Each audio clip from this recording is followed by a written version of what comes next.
Baik, yang terakhir ini masih ada beberapa kelompok. Ini menurut saya ini kelompok yang berhubungan dengan pengendalian diri. Ini mungkin saya baca sekilas saja karena waktunya sudah sangat mepet. Yang pertama, aja dahar yang durung ngelih, aja nginum yang durung ngelak. Jadi jangan makan sebelum lapar, jangan minum sebelum haus. Nah, ini pengendalian diri, tidak berlebihan. Jadi paradigma hidup yang pas. Tidak kurang ya tidak lebih. Aja turu yang durung katekan arip. Jangan tidur sebelum ngantuk. Kalau dipaksakan tidur sebelum ngantuk, jangan-jangan nanti kita jadi orang yang justru lebih banyak ngantuknya daripada tidak. Wong yo, ndak ngantuk kita paksa tidur, lama-lama jam tidurnya jadi melebar panjang. Yen kaya dan luhur. Kalau kaya ya yang dermawan lah, yang luhur. Dan suka wenan lan suka memberi gelis lipur. Jika sedih, jangan diperlihatkan. Agar tidak lekas hilang. Agar lekas hilang, kok tidak lekas hilang.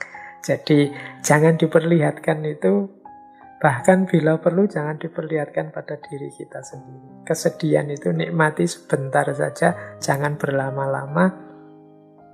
Dan jangan terus diceritakan kemana-mana, karena kadang-kadang kalau banyak diceritakan kemana-mana kesedihan kita itu terus menyebar kemana-mana, semua orang cerita, terus jadi lebih panjang. Apalagi untuk hal-hal yang memang mau tidak mau harus dialami, dan sudah dialami. Ini jadinya lama hilangnya. Ya terkecuali mungkin untuk hal-hal yang berkenaan dengan keadilan, kezaliman, itu mungkin ya harus dilaporkan mungkin ke polisi atau siapa. Tapi untuk kesedihan-kesedihan yang sifatnya individual, rasa, itu mungkin ya lebih baik tidak banyak diperlihatkan, dicerita-ceritakan biar cepat hilang. Kalau tentang ini silahkan teman-teman merenung sendiri, karena kadang-kadang kesedihan kita itu jadi panjang karena banyak sekali orang tahu. Misalnya kita habis patah hati misalnya, terus kemudian banyak sekali orang tahu.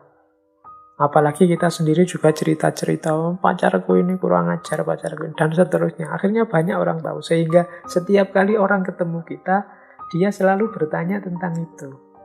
Masalahnya jadi panjang lagi. Gimana yang dulu? Masih sedih nggak sekarang? Masih ingat nggak? Masih terbayang-bayang nggak? Akhirnya terus lama. Jadi orang terus selalu mengungkit itu, karena ya awalnya kita sendiri yang menyebar. Nah, ini mari kita latihan untuk menahan diri. Kalau mau curhat, curhat ke atas, kepada Allah. Baik, terus jangan serakah atau berangasan dalam hidup. Jadi hidup itu harus qanaah. Kita terima apapun jatah yang diberikan oleh Allah setelah memang awalnya kita mulai dengan ikhtiar. Dan jangan berangasan. Berangasan itu kemerungsung. Ingin segera sukses sebanyak-banyaknya, sehingga tidak sabar mengikuti proses-proses yang harus dijalani.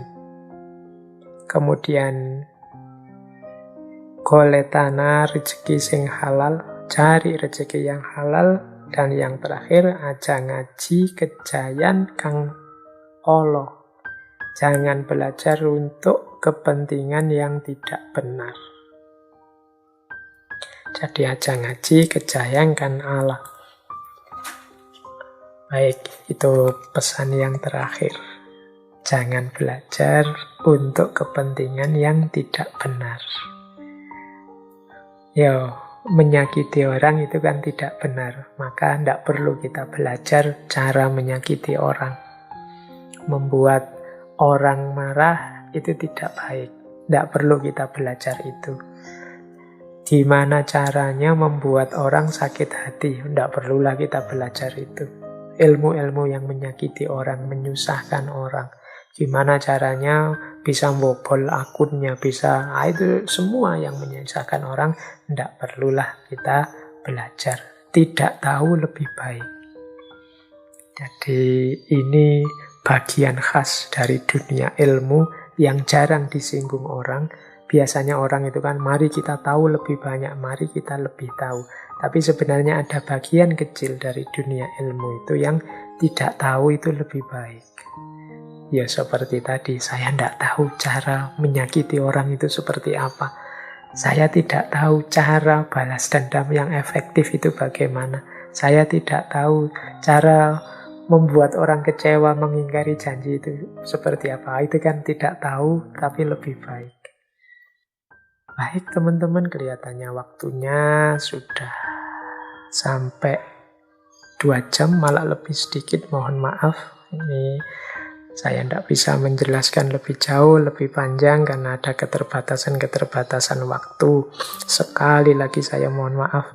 Saya yakin dengan pasti bahwa ejaan saya, tajwid saya membaca naskah-naskah ini banyak yang keliru. Wong yo memang saya bukan orang sana. Tapi semoga makna dan pengertiannya bisa ditangkap. Yuk kapan-kapan nanti kalau ada waktu saya mau belajar tentang cara membaca tajwid teman-teman Cirebon ini yang lebih pas. Baik, kurang lebihnya mohon maaf. Wallahul muwaffiq, wallahu a'lam bishawab. Wassalamualaikum warahmatullahi wabarakatuh.